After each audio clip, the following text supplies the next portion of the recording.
Hello friends, good morning to all. This is our YouTube channel तैयारी beginners की। आज है 23 April 2020। Important current affairs with static GK हम discuss करेंगे। तो आज का सेशन ऐसे रहेगा, वन लाइनर न्यूज़ेस रहेंगी और जो भी न्यूज़ेस रहेंगी उनसे जो भी रिलेटिव स्टैटिक पोर्शन होगा उसे हम डिस्कस करते जाएंगे। कोई स्टेट आएगा तो स्टेट के बारे में स्टैटिक पोर्शन देख लेंगे, और कोई अगर ऑर्गेनाइजेशन आएगा तो उसके बारे में डिटेल में देख लेंगे। एंड लास्ट में एक डेप्थ में एक स्टेट को डिस्कस करेंगे। तो अब देखते हैं आज की न्यूज़ेस क्या है। वन लाइनर न्यूज़ में पहली न्यूज़ है, विश्व पृथ्वी दिवस कब मनाया गया है? तो वर्ल्ड अर्थ डे मनाया गया है 22 अप्रैल को, मतलब कि कल। नेक्स्ट क्वेश्चन है, विश्व प्रेस स्वतंत्रता सूचकांक 2020 में शीर्ष 3 स्थान किन देशों की हैं? तो नॉर्वे प्रथम पर है, फिनलैंड सेकेंड पर है और डेनमार्क जो है थर्ड स्थान पर है। नॉर्वे की जो कैपिटल होती है वो होती है ओस्लो और वहाँ की करेंसी होती है क्रोन। फिनलैंड जो है उसकी कैपिटल होती है हेल्सिंकी। ओके, डेनमार्क कोपेनहेगन और इसकी करेंसी होती है डॉलर। नेक्स्ट क्वेश्चन है, भारतीय अमेरिकी कौन है जो अमेरिका के नेशनल साइंस बोर्ड के सदस्य के रूप में नियुक्त किए गए हैं? तो वो है सुदर्शनम बाबू। नेक्स्ट क्वेश्चन है, midnight in Chernobyl the untold story of the world's greatest nuclear disaster पुस्तक के लिए विलियम ई कोल्वी पुरस्कार के विजेता कौन है? तो वो है एडम हिगिनवोथम। नेक्स्ट क्वेश्चन है, विश्व प्रेस स्वतंत्रता सूचकांक 2020 में भारत किस स्थान पर है? जो प्रेस फ्रीडम इंडेक्स है उसमें भारत 142 प्लेस पर है। नेक्स्ट क्वेश्चन है, कोविड-19 महामारी के खिलाफ लड़ने के लिए भारत को न्यू डेवलपमेंट बैंक द्वारा घोषित आपातकालीन सहायता कितनी है? तो वो है $1 अरब की। न्यू डेवलपमेंट बैंक ने $1 अरब की सहायता दी है भारत सरकार को कोविड-19 महामारी के खिलाफ लड़ाई के लिए। नेक्स्ट क्वेश्चन है, वाणिज्य और प्रबंधन विषयों के छात्रों को वैश्विक जोखिम और अंतर्राष्ट्रीय प्रमाण पत्र प्रदान करने के लिए भारत के किस संस्थान ने association of chartered certified accountant और इंटरनेशनल स्किल डेवलपमेंट कॉरपोरेशन के साथ एक समझौता ज्ञापन पर हस्ताक्षर किए हैं? तो एमिटी विश्वविद्यालय का Amity business school. Next question है, सीमा सड़क संगठन ने किस राज्य में दापोरिजो शहर में सुबनसिरी नदी पर एक पुल का निर्माण किया है? तो अरुणाचल प्रदेश में। बीआरओ ने क्या किया है? दापोरिजो शहर में सुबनसिरी नदी के पुल पर एक पुल का निर्माण किया है, तो अरुणाचल प्रदेश में। अरुणाचल प्रदेश को हमने कल भी डिस्कस किया था। अरुणाचल प्रदेश को उगते हुए सूर्य का राज्य भी कहा जाता है क्योंकि यहाँ पर सूर्य सबसे पहले उगता है। ओके, तो यहाँ का गठन हुआ था 20 फरवरी 1987 को। राजधानी ईटानगर है, सबसे बड़ा शहर जो है वो भी ईटानगर है। जिले 23 हैं। राजभाषा अंग्रेजी है। राज्यपाल वी.डी. मिश्रा जी है। मुख्यमंत्री पेमा खांडू है जो कि भाजपा सरकार से आते हैं। विधानमंडल यहाँ की 1 सदनीय है। विधानसभा की 60 सीटें हैं। राज्यसभा की 1 सीट है और लोकसभा की 2 सीटें हैं। गुवाहाटी उच्च न्यायालय है वो गुवाहाटी उच्च न्यायालय ईटानगर में इसकी खंडपीठ है। जो ब्रांच है वो ईटानगर में। मुख्य न्यायाधीश अजय लांबा जी हैं। नेक्स्ट क्वेश्चन है, महामारी के कारण भारतीयों के संचार का एक सीधा चैनल स्थापित करने के लिए स्वास्थ्य मंत्रालय द्वारा शुरू किया गया एक इंटरैक्टिव प्लेटफॉर्म क्या है? तो वो है कोविड इंडिया सेवा। इतना याद हो गया है कि कोविड-19 ही आता है सीधा। कोविड इंडिया सेवा एक इंटरैक्टिव प्लेटफॉर्म है जो कि स्वास्थ्य मंत्रालय के द्वारा शुरू किया गया है। और स्वास्थ्य मंत्रालय की बात हुई है तो स्वास्थ्य दिवस कब मनाया जाता है? तो वो मनाया जाता है 7 अप्रैल को। और WHO की वर्ल्ड हेल्थ ऑर्गेनाइजेशन की बात आ जाए तो आप तुरंत से याद रखना, इसका गठन हुआ था 7 अप्रैल 1948 में। तो ये सब चीज़ें याद रखना है। हेनरीटा H4 जो है इसके अध्यक्ष हैं, तो ये याद रखना। 15वें वित्त आयोग कौन है या वित्त आयोग के अध्यक्ष कौन है? तो वो NK सिंह जी हैं।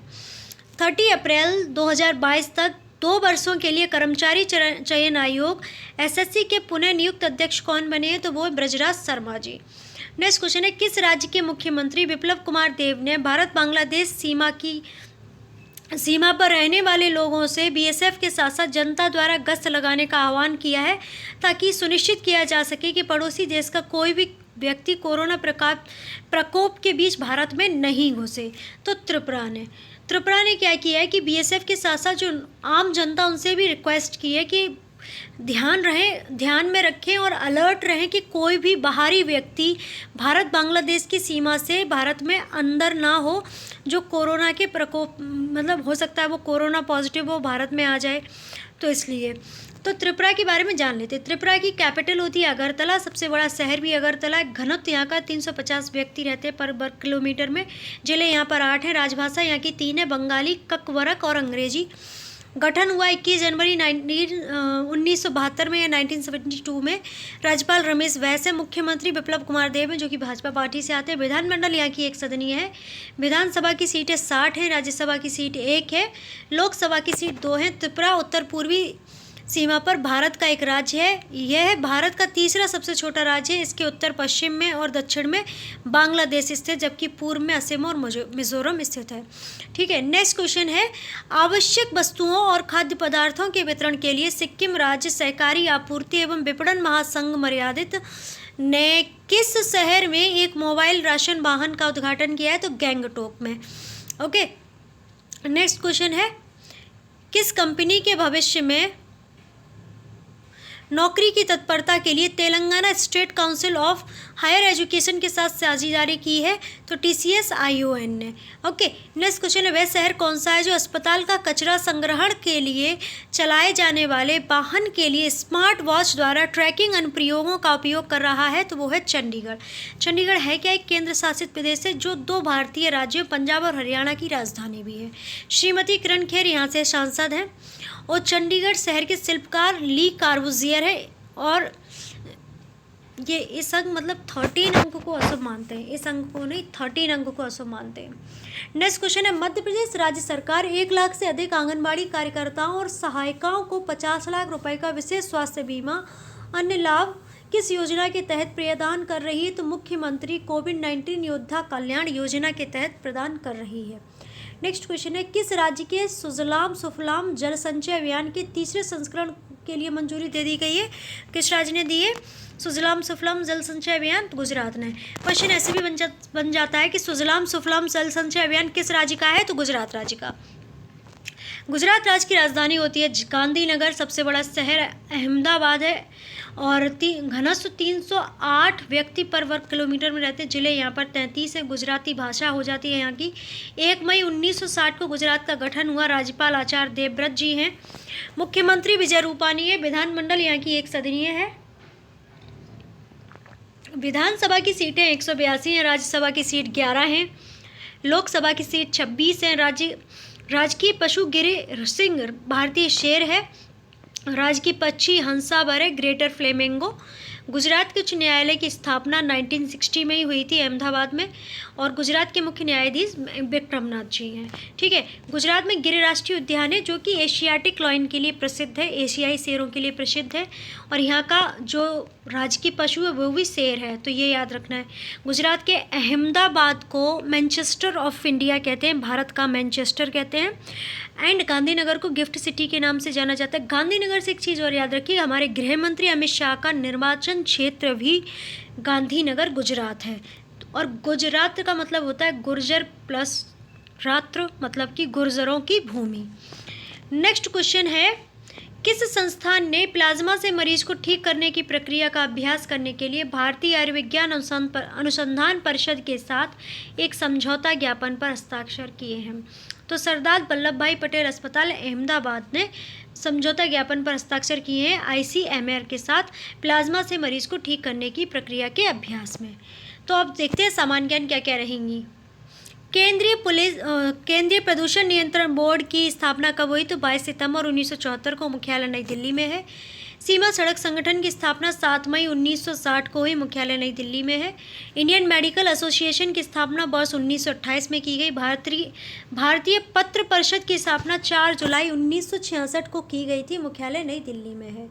न्यू डेवलपमेंट बैंक की स्थापना 15 जुलाई 2014 को हुई थी, मुख्यालय संघाई चीन में है।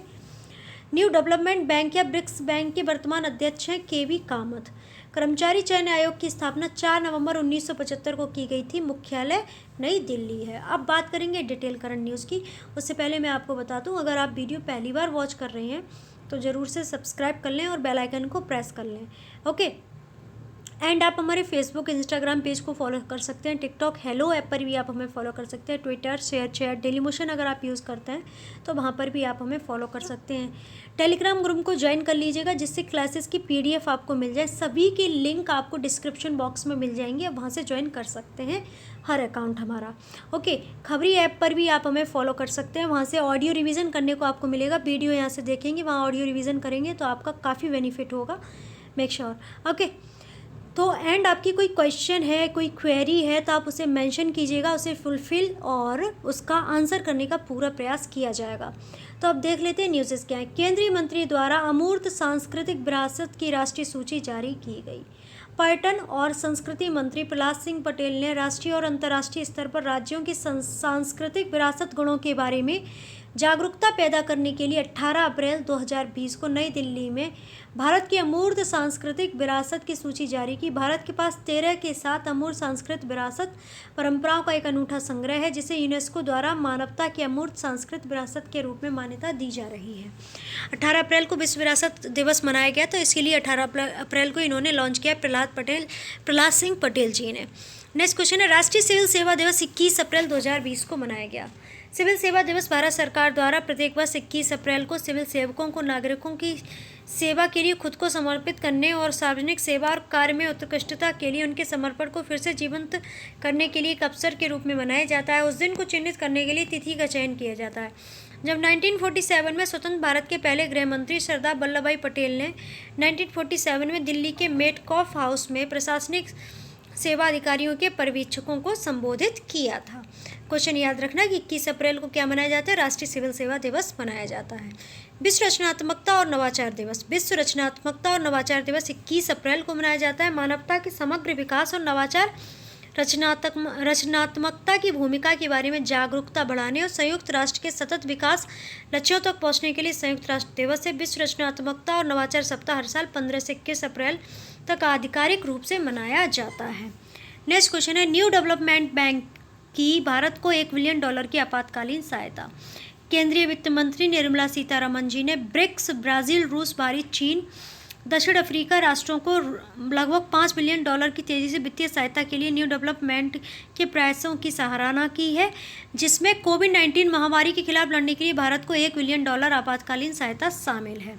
ठीक है, तो न्यू डेवलपमेंट बैंक के बारे में हम आपको बता ही चुके हैं। निर्मला सीतारमण जी से क्वेश्चन बन जाता है, पूर्णकालिक प्रथम महिला वित्त मंत्री कौन है, तो निर्मला सीतारमण जी। और इनका जो अगर कंस्टिट्यूंसी या निर्वाचन क्षेत्र पूछ लिया जाए तो नॉर्थ कर्नाटका है। ओके, नेक्स्ट क्वेश्चन है, सड़क परिवहन मंत्रालय ने ड्राइवरों की मदद के लिए वेबसाइट लॉन्च की है। मंत्रालय की वेबसाइट पर सड़क परिवहन और राजमार्ग मंत्रालय द्वारा एक डैशबोर्ड लिंक शुरू किया गया जो NHAI तेल विपणन कंपनियों और राज्यों जैसे कई संगठनों द्वारा राष्ट्र भर में उपलब्ध ढाबों और ट्रक मरम्मत की दुकानों की एक विस्तृत सूची प्रदान करता है। इन्होंने एक वेबसाइट लॉन्च कर दी है सड़क परिवहन और राजमार्ग मंत्रालय ने, जो नेशनल हाईवे होता है वहाँ पर जो ढाबे हैं, ट्रक मरम्मत की दुकानें, उनकी जो डिटेल है, सूची है, वो इंडेक्स इन्हें प्रोवाइड कर देंगे इस वेबसाइट के द्वारा। नेक्स्ट क्वेश्चन है, स्थिति का आकलन करने के लिए 6 अंतर मंत्रालयी टीमें।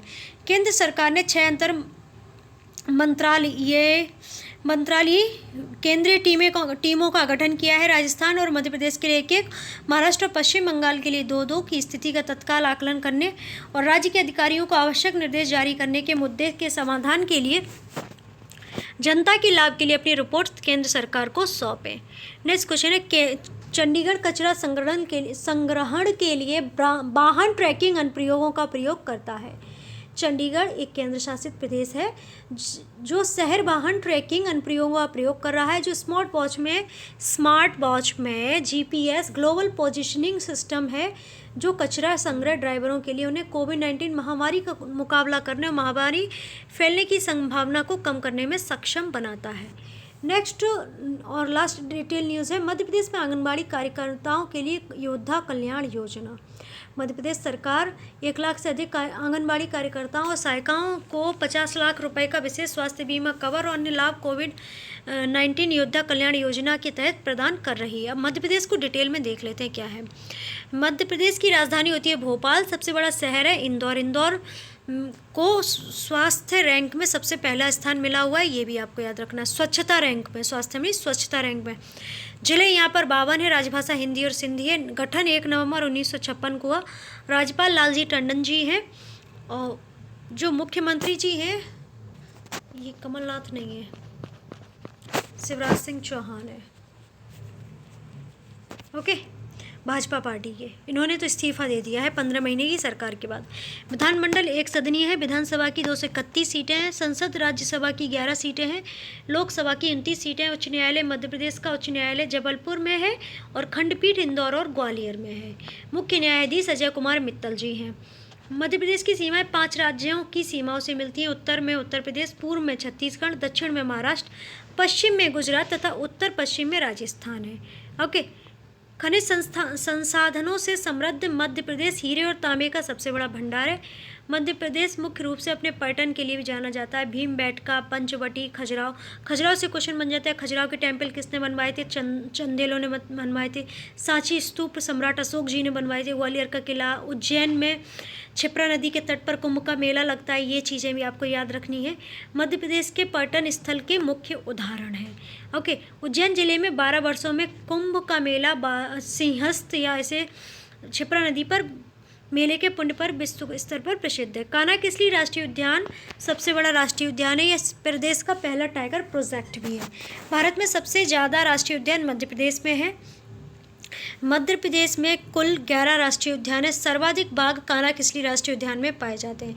बाघों का सर्वाधिक घनत्व बांधवगढ़ राष्ट्रीय उद्यान में है। मध्य प्रदेश में सर्वाधिक मात्रा में पाए जाने वाला पशु जो होता है वो चीतल होता है।